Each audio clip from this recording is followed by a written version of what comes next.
पधारे और अपनी वाणी से हमें लाभान्वित करें। ये भी ले लेता बोल रहे हैं ना, अरे उसको अभी रामलाल तो बोलिए भारत माता की, भारत माता की, भारत माता की। आपके इस चोमू विधानसभा के इस स्वागत कार्यक्रम में हमारे बीच में सीकर के पूर्व सांसद स्वामी सुमेधानंद जी,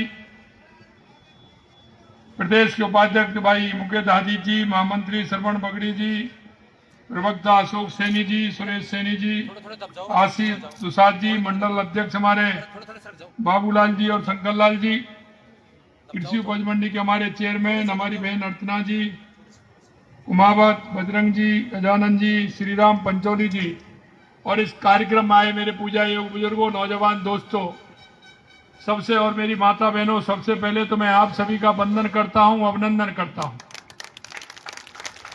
क्योंकि आज मेरा शेखावाटी का कार्यक्रम है। सीकर, झुंझुनू और चूरू के 3 दिन के मेरे कार्यक्रम हैं, क्योंकि 16 महीने पहले जब हमारी सरकार आई थी तो हमने राजस्थान की सरकार से वायदे किए थे और हम आप देख रहे हैं कि 16 महीने में हमने उन वादों को कितना पूरा करने का काम किया है। आपसे मैं इतना ही कहना चाहता हूं कि जो संकल्प पत्र में हमने एक एक वादा हमारे किसानों के लिए, हमारे युवाओं के लिए, हमारी माता बहनों के लिए और हमारे गरीब के लिए जो हमने वायदे किए थे, हम उन वायदों को पूरी तरह से पूरा कर रहे हैं। और अभी 16 महीने हुए हैं, लेकिन हम 55% से ज्यादा हमारे वायदे हमने पूरे किए हैं। अगर मैं चोमू की बात करूं तो चोमू की ये विकास लिस्ट मेरे पास है, आप देख सकते हैं, काफी बड़ी लिस्ट है ये जो चोमू के अंदर काम किए हैं और इसमें लगभग 350 करोड़ रुपए के काम हमने हमारे पिछले और इस बजट में चोमू के लिए दिया है।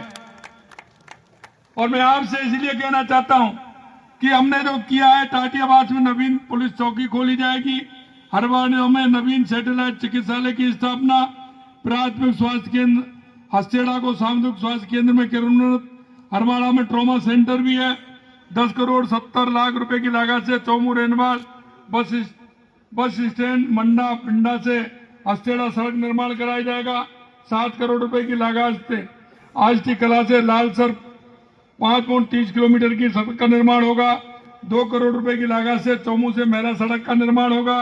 35 करोड़ रुपए की लागत से भीलवाड़ी से रोडसर वाया राणावास सड़क का निर्माण होगा। 1 करोड़ 50 लाख रुपए से भोगोवास मोड़ से नाटानी वाली तिवारी सड़क का निर्माण। 5 करोड़ रुपए की लागत से दम्मा का बास हस्तेड़ा लोहरवाड़ा से मेरावाली ढाणी विमलपुरा कुमावत कालाडेरा रेगर उनकी ढाणी होते हुए ये भी निर्माण होगा। 40 करोड़ रुपए की लागत से कालाडेरा प्रतापपुरा जालसूद होता हुआ जयरामपुर सड़क का निर्माण होगा। 130 करोड़ रुपए की लागत से सीकर रोड पर जैतपुरा जयसिंहपुरा बाईपास का निर्माण हेतु निविदा आमंत्रित की गई है। 4 करोड़ की लागत से रोडसर से किशनपुरा तक सड़क निर्माण होगा। ऐसे बहुत सारे काम हैं और एक ऐतिहासिक काम और होने जा रहा है। आपका जो कोटपुतली से सीधा किशनगढ़ के लिए एक चोमू के पास होकर के एक हाईवे भी निकलने वाला है, जिससे बहुत बड़ा चोमू को उसका लाभ मिलेगा। मैं आपसे यही कहना चाहता हूं, चाहे हमारे किसान हो चाहे हमारे युवा हो, हमने युवाओं को कहा है कि पहली साल में हम 1 लाख नौकरी देंगे। पिछली बार जुलाई में बजट आया था, हमने 70,000 नौकरियां दे दी और आने वाले समय में 30,000 और दे देंगे। 1 लाख की पूर्ति हम जुलाई तक हमारे युवाओं को नौकरी देने का काम करेंगे। आपने यह भी देखा कि हमने कैलेंडर निकाला है और उस कैलेंडर में 1.5 साल तक लगातार आने वाली छुट्टियां, रविवार शनिवार, हमने पेपरों का निर्धारण किया है। 1,88,000 वैकेंसी हमारी पाइपलाइन में चल रही है। हमने युवाओं को भरोसा दिलाया है 5 साल के अंदर 4 लाख नौकरी देंगे।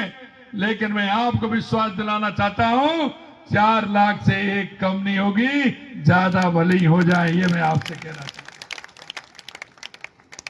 किसानों के लिए आप देख रहे हैं जिस तरह से हमारी सरकार ने काम किया है, चाहे हमारी ERCP योजना हो, यमुना की हमारी योजना हो, इन सब पर हमारी सरकार काम कर रही है। चाहे इंदिरा गांधी की हमारी योजना हो, इंदिरा गांधी नहर की, उसके लिए भी पहली बार मैं हनुमानगढ़ गंगानगर गया था। उन्होंने कहा कि इतना बड़ा बजट पहली बार मिला है, पहली बार मिला है। मैंने कहा ये तो किसानों का काम है भाई, ये तो होगा ही, क्योंकि किसानों का काम नहीं होगा तो काम चलेगा क्या? आप बताइए, किसानों का काम होना चाहिए कि नहीं होना चाहिए? और इसीलिए मैं कहना चाहता हूं कि किसानों का जो काम है वो निश्चित रूप से हमारी सरकार पूरा करेगी, युवाओं के काम को पूरा करेगी, महिलाओं के काम को पूरा करेगी। अंतिम पंक्ति में खड़ा हुआ व्यक्ति, उसको उन योजनाओं का लाभ दे करके उसको भी खड़ा करने का काम करेगी। कांग्रेस कहती थी कि गरीबी हटाओ का नारा दिया था, लेकिन कभी उनका गरीब से संपर्क नहीं रहा। हमने कहा हमारे इस बजट में राजस्थान में 45,000 गांव हैं, हम 5,000 गांव को BPL मुक्त करेंगे, गरीबी मुक्त करेंगे और उन गांव को आगे बढ़ाने का काम करेंगे। ऐसे ही नहीं कहा, हमारी केंद्र राज्य की सरकार की योजना तो है ही, लेकिन उसके बावजूद भी 350 करोड़ रुपए का प्रावधान भी हमने रखा है कि गरीब को कैसे आगे बढ़ाया जा सकता है। हमारी योजनाओं का लाभ हर गरीब तक पहुंचे, ये मैं आपसे कहना चाहता हूं कि आप प्रदेश के नागरिक हो, देश के नागरिक हो, भाइयों बहनों, हम सबका दायित्व मिलता है और ये सब दायित्व हमारा पूरा करना भी होता है कि हमारे पड़ोस में, हमारे गांव में, हमारे मोहल्ले में, हमारे अपार्टमेंट में कोई ऐसा व्यक्ति तो नहीं रहता है, ऐसी कोई मेरी बूढ़ी मां तो नहीं रहती है, ऐसी कोई दिव्यांग भाई तो नहीं रहता है जिसको योजनाओं का लाभ मिले, जिनको लाभ नहीं मिला है। मैं आपसे इतना ही कहना चाहता हूं, आप अपने पड़ोस में वहां झांक करके देख लें, ऐसे मेरे युवा भाई जो पढ़ के तैयार हुआ है उसको रोजगार नहीं मिल रहा है, उसको रोजगार कैसे मिल सकता है? इन सारी बातों को सोचते हुए उन लोगों को ज्यादा से ज्यादा फायदा दिलाने का काम हमारी सरकार की योजनाओं से आप कराएंगे। इतना ही मैं कहना चाहता हूं। और